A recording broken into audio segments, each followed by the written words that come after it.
The floorboards groaned under his weight, each step a prelude to pain. Mei Ling flinched, her body already coiling into itself. The reek of sour whiskey filled the small, cold room, a fog as thick and suffocating as the winter that had laid siege to the valley for months. Finn's shadow fell over her, a hulking blot of darkness against the meager lamplight. He held up a shard of a broken plate. "Look at this," he slurred, his voice a gravelly rasp. "Fine china. Your mother-in-law, she loved this plate." Mei Ling kept her eyes fixed on a crack in the wooden floor. She had been washing it when it slipped from her numb fingers, shattering on the hearthstone. An accident. But in this house, accidents were her fault. Grief was her fault. The endless snow was her fault. He grabbed a fistful of her long black hair, yanking her head back. Tears sprang to her eyes, hot and immediate. "You think you can just break his mother's things?" he growled, his face close to hers, his breath a foul wave. "You think you're better than this place?" She said nothing. Words were useless. They only ever made it worse. Her silence enraged him more. He shoved her and she stumbled, catching herself against the rough-hewn table. The worn fabric of her beige prairie dress, a relic from a life before this one, snagged on a splinter. He advanced, his hand raised, the knuckles white and scarred. The air grew thin, sucked from her lungs by a familiar, chilling terror. She braced for the blow, a silent prayer to her long-dead husband Lin on her lips. Just as the shadow of his hand began its descent, a deeper shadow fell across the room, eclipsing Finn's entirely. The heavy oak door, which had been pushed slightly ajar by the wind, was now filled by a figure so large it seemed to block out the world. A man stood there, framed by the swirling snow outside, a giant wrapped in furs, with a wild mane of dark hair and a beard thick with ice crystals. He said nothing at first, his eyes the color of a winter sky taking in the scene. Then his voice came, not loud, but a low, seismic rumble that vibrated through the floorboards and into Mei Ling's bones. "Don't touch her again." Finn froze, his arm still raised. He turned slowly, his drunken anger momentarily doused by surprise. "Who in the hell are you?" he spat, squinting at the silhouette. The mountain man stepped inside, bringing a blast of frigid air with him. He was immense, broader than the doorframe, his presence shrinking the already cramped room. He unslung a pack of cured pelts from his shoulder and let it fall to the floor with a soft thud. "Came to trade," Asher said, his gaze never leaving Finn. It was a flat, unreadable stare, but it held a weight that made the air crackle. Finn, emboldened by the whiskey and the perceived intrusion on his property, puffed out his chest. "You got no business here, mountain trash. Get out before I throw you out." He took a clumsy step forward. Asher didn't move a muscle. He simply stood there, rooted to the floor like an ancient pine, his stillness more menacing than any threat. Mei Ling remained pressed against the table, a spectator to a storm she hadn't summoned. Hope, a feeling so foreign it was painful, flickered in her chest. She remembered Lin, his gentle hands, his soft promises of a good life in this new country. They had been lies, not his, but the land's. Sickness had taken him within 2 years, and then his mother, leaving Mei Ling bound by a deathbed promise to a woman who had then married this monster, Finn.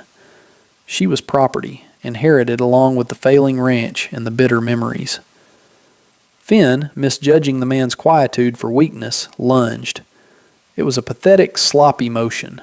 Asher's hand shot out, not in a punch, but in an effortless interception. He caught Finn's wrist, his large fingers wrapping around it completely. A sharp crack of bone echoed in the room, followed by Finn's high-pitched scream. He crumpled to his knees, clutching his broken wrist, his face pale with shock and pain. Asher looked down at him with no more emotion than if he were looking at a snake. Then his eyes shifted to Mei Ling. "Get your coat," he said, the words still a low rumble, but the command absolute.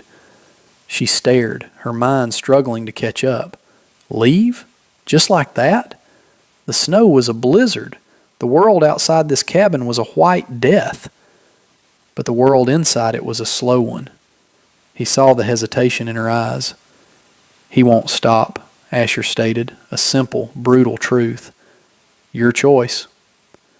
The choice was no choice at all. It was the illusion of one, offered by a stranger against the certainty of continued torment. Mei Ling looked at Thien, now whimpering on the floor, and felt nothing but a cold, hard knot of resolve. She owned nothing. Not the dress she wore, not the roof over her head. But she had a thin wool shawl, a gift from her own mother, sent from a world away before she had died. It was folded in a small wooden chest by her cot. She scurried to it, her movements quick and silent, a habit learned from years of trying to be invisible. She pulled the shawl out, its faded floral pattern a ghost of a warmer life. She wrapped it tightly around her shoulders over the thin dress. It was pitiful protection against the storm, but it was hers. When she turned back, Asher was watching her, his expression unchanged. He nodded once, a curt, almost imperceptible gesture, and turned toward the door. He didn't offer a hand. He didn't offer comforting words. He simply led the way, expecting her to follow. And she did. Stepping over the threshold was like stepping into another world. The wind hit her with physical force, a wall of ice and needle-sharp snow that stole her breath. It tore at her shawl, whipping her hair across her face. The world was a maelstrom of white, erasing the sky, the land, the path. Behind her she could hear Finn screaming threats and curses, his voice quickly swallowed by the howl of the storm. Fear was a cold stone in her stomach, but for the first time it was a different kind of fear. It was not the dread of a closed room and a heavy hand, but the vast, terrifying fear of the unknown. It felt, strangely, like freedom. Asher moved through the blizzard with an unnerving ease, his huge frame a dark shape against the blinding white. He broke the path, his long legs sinking deep into the drifts, creating a trail for her to follow. She struggled to keep up, her thin shoes instantly soaked, her feet turning to blocks of ice. The cold was a living thing, seeping through her clothes, into her bones, making her teeth chatter uncontrollably. He glanced back, saw her stumbling, and slowed his pace. He positioned himself so his body shielded her from the worst of the wind, a silent, moving wall between her and the storm's fury. They didn't speak. The wind made it impossible, and besides, there was nothing to say. There was only the next step, and the one after that. The journey upward was a blur of white agony. Time lost its meaning, measured only in the burning of her lungs and the aching of her frozen limbs. Several times she fell, her legs giving out in the deep snow. Each time, before despair could take hold, a large, fur-gloved hand would appear, pulling her back to her feet with surprising gentleness. He never spoke, just hauled her up and continued on, his presence a relentless, silent command to endure. Finally, through the swirling snow, she saw it. A dark shape tucked against a sheer rock face, almost invisible. A cabin. Smoke curled from a stone chimney, a fragile gray ribbon against the violent white of the storm. It was the most beautiful thing she had ever seen. The door was a single slab of heavy wood. Asher pushed it open and a wave of warmth and the scent of wood smoke and pine washed over her. The contrast with the frozen hell outside was so profound it made her dizzy. The inside was one small Spartan room. A stone fireplace dominated one wall, a healthy fire blazing within. A rough-hewn table with 2 stools, a bed built into the far wall piled with furs, and shelves holding dried herbs and supplies. It was a hermit's den, a fortress against the world. Asher gestured toward the fire. "Sit," he commanded softly. Mei Ling stumbled forward, her body so cold it felt brittle. She sank onto the hearthstone, holding her numb hands out to the flames, the heat a painful, prickling shock. Asher moved around the small space with quiet efficiency. He ladled stew from a pot hanging over the fire into a wooden bowl and handed it to her. It was thick with meat and root vegetables. She took it with trembling hands, the warmth of the bowl seeping into her fingers. She ate ravenously, not realizing how hungry she was. It was the first real meal she'd had in months that wasn't accompanied by a threat or a resentful glare. When she was done, he took the empty bowl and handed her a tin mug of hot, bitter tea. The silence returned, but it was different from the silence at the ranch. It wasn't heavy with unspoken anger. It was a peaceful, empty space. For days, this was their rhythm. The storm raged outside, trapping them in the small, warm world of the cabin. He would tend the fire, check his snares near the cabin, and oil his leather gear. She would sit by the fire, her mind a quiet blank, simply absorbing the feeling of safety.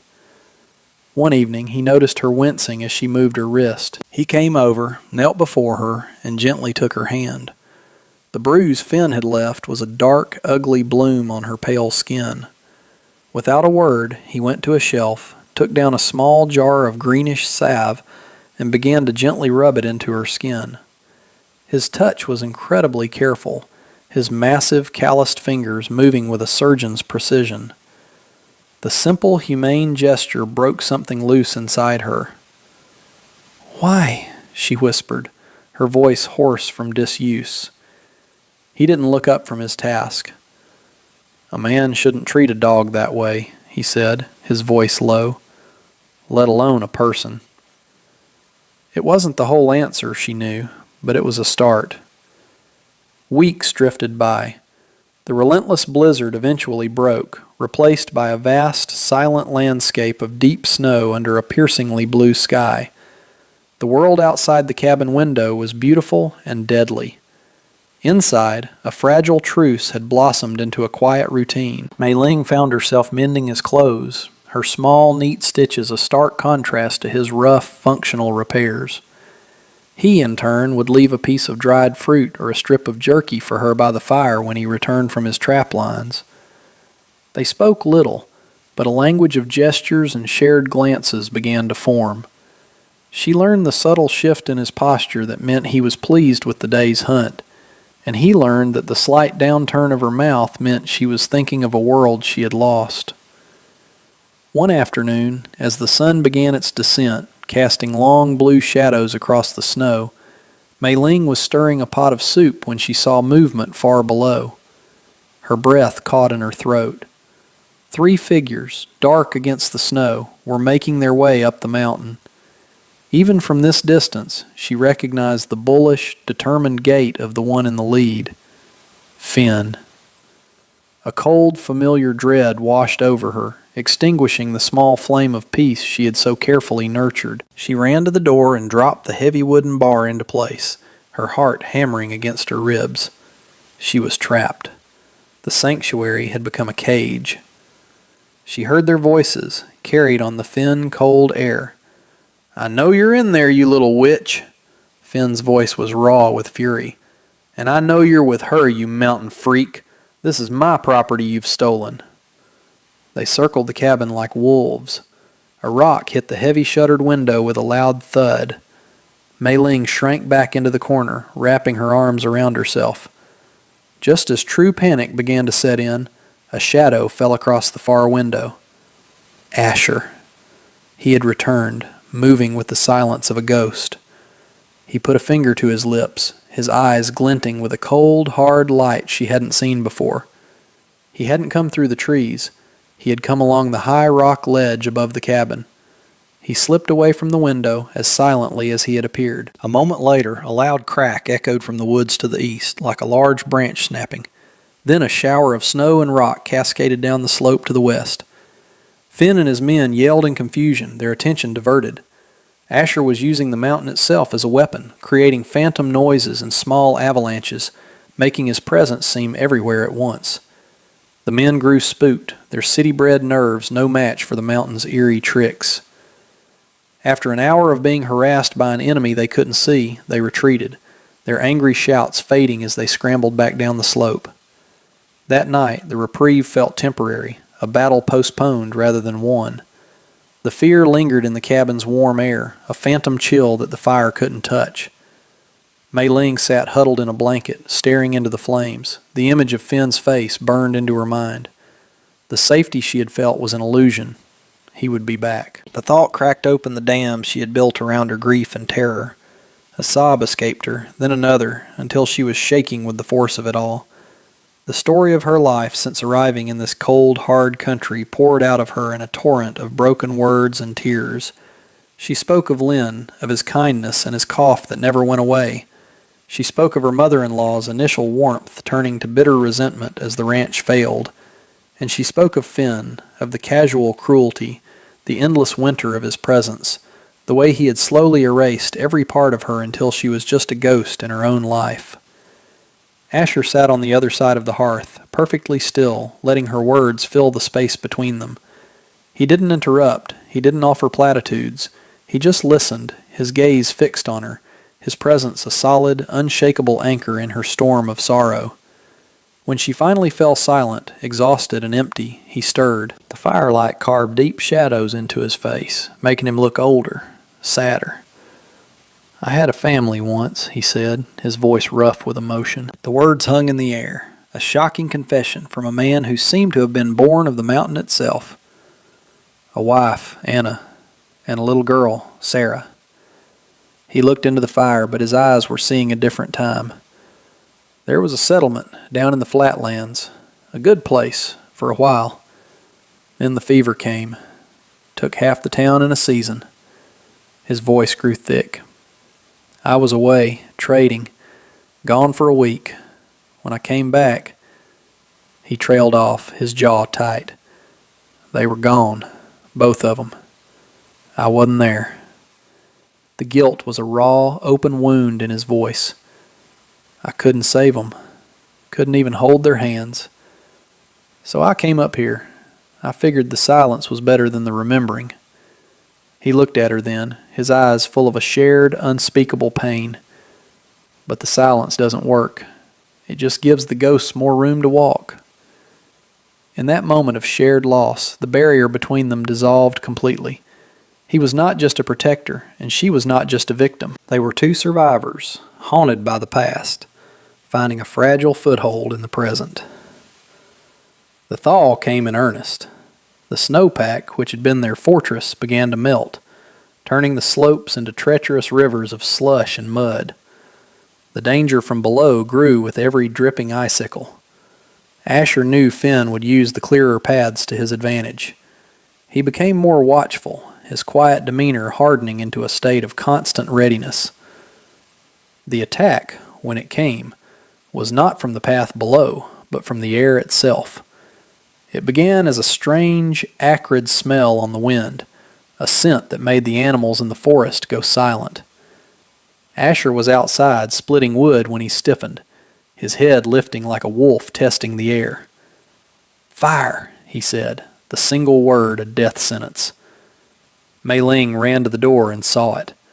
A plume of greasy black smoke was rising from the base of the mountain, directly below them. Finn wasn't coming for her this time. He was coming for the mountain. He was going to burn them out. Panic, cold and sharp, seized her. The fire spread with terrifying speed, devouring the dry pine needles and underbrush exposed by the melting snow. The roar grew from a distant whisper to a constant, hungry rumble. The sky, once a brilliant blue, turned a sickly orange, then a choking black. Ash began to fall like dark snow. "We have to go down," Asher yelled over the roar. "Now! Through it!" Their sanctuary was becoming a furnace. He grabbed a water skin and his axe, his movements economical and swift. He soaked a piece of cloth for her. "Keep this over your mouth." The heat was already intense, the air growing thin and sharp with smoke. They couldn't stay. They couldn't go up. The only way out was down, toward the man who had lit the pyre. He took the lead, his axe clearing burning logs from their path, his body a shield against the waves of heat.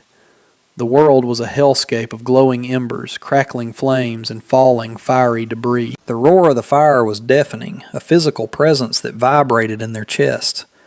Mei Ling followed close behind, her eyes streaming, her lungs burning with every breath. Fear was a constant companion, but something else was there too. A grim, focused determination. She would not die here. She would not let Finn win. The mountain that had saved her was now trying to kill her, and she would fight them both. They descended through the inferno, the ground hot beneath their feet. They reached a rocky outcrop, a small clearing that offered a momentary smoky respite, but they were not alone. Finn and his 2 hired men were waiting for them, their faces grimy with soot, lit by the hellish glow of the surrounding flames. "Nowhere left to run," Finn snarled, a wild, triumphant look in his eyes. He held a heavy tree branch like a club. The fight was brutal and chaotic, a desperate struggle on unstable ground surrounded by fire. Asher moved with a deadly grace, using his size and strength to fend off the 2 hired men while keeping an eye on Finn, who was circling, waiting for an opening to get to Mei Ling. A massive, burning pine branch, weakened by the fire, cracked and fell from above. It crashed down, pinning one of Finn's men to the ground, his leg trapped beneath the fiery wood. The man screamed, a sound of pure agony. Finn glanced at him, his face a mask of irritation. "Get up, you fool!" he yelled, turning his attention back to Asher. He saw his chance. Asher was distracted by the man's scream, his body angled away. Finn lunged, his makeshift club raised high, aiming for the back of Asher's head. But in that split second, 2 things happened. Asher, seeing the trapped man's terror, made a choice. He ignored Finn's advance and instead heaved at the burning log, his muscles straining as he fought to save the life of his enemy. And Mei Ling, seeing Finn's murderous intent, acted. All the fear, all the pain, all the silent years of abuse coalesced into a single explosive moment. She didn't scream in terror. She screamed in rage. A raw, primal roar tore from her throat, a sound that was not human but elemental, the sound of a spirit that had been beaten but never broken. The sheer, unexpected fury of it startled Finn. He flinched, his lunge faltering, his foot landing on a patch of loose, muddy scree at the edge of the outcrop. Finn's misstep was his last. The ground, already unstable from the fire and the meltwater, crumbled beneath his weight. With a cry of shock that was quickly cut off, he disappeared.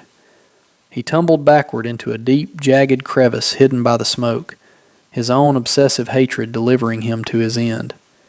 The sound of his fall was lost in the roar of the fire. The world seemed to hold its breath. The hired man Asher had just freed stared wide-eyed from the injured man on the ground to the empty space where Finn had been, then to Asher, who stood, breathing heavily, covered in soot. The fight was gone from him. Without a word, he helped his injured companion to his feet, and the 2 of them stumbled away, vanishing into the smoke and chaos, fleeing the mountain and the ghosts it now held. Silence descended upon the small clearing, a profound quiet beneath the fire's roar. The immediate threat was gone, vanquished not by a hero's blow, but by the weight of his own malice and a scream born of pure survival. Asher turned to Mei Ling. Her body was trembling, the aftermath of the adrenaline and the raw power she had unleashed. He stepped toward her, his face unreadable through the grime. He reached out, not to comfort her, but to gently brush a piece of ash from her cheek. His touch was steady. They stood there for a long moment, surrounded by the inferno, the smoke swirling around them like lost souls. The fire still raged on the slopes above and below, but the path ahead of them was clear. The flames had consumed her past, burning away the ranch, the memory of Finn, the cage she had lived in for so long. They were alive. They were free.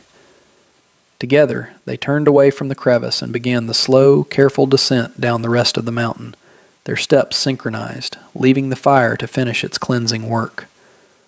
The fire burned for 3 more days, a great roaring beast that consumed a third of the mountain before a heavy rainstorm finally smothered it. When the smoke cleared, the landscape was a study in black and gray, a scarred, skeletal forest. The air smelled of wet ash and damp earth. Asher's cabin had survived, protected by the sheer rock face it was built against. They returned not to a sanctuary, but to a vantage point overlooking a scene of profound devastation. Yet, even in the ruin, there was a strange, stark beauty. And there was life.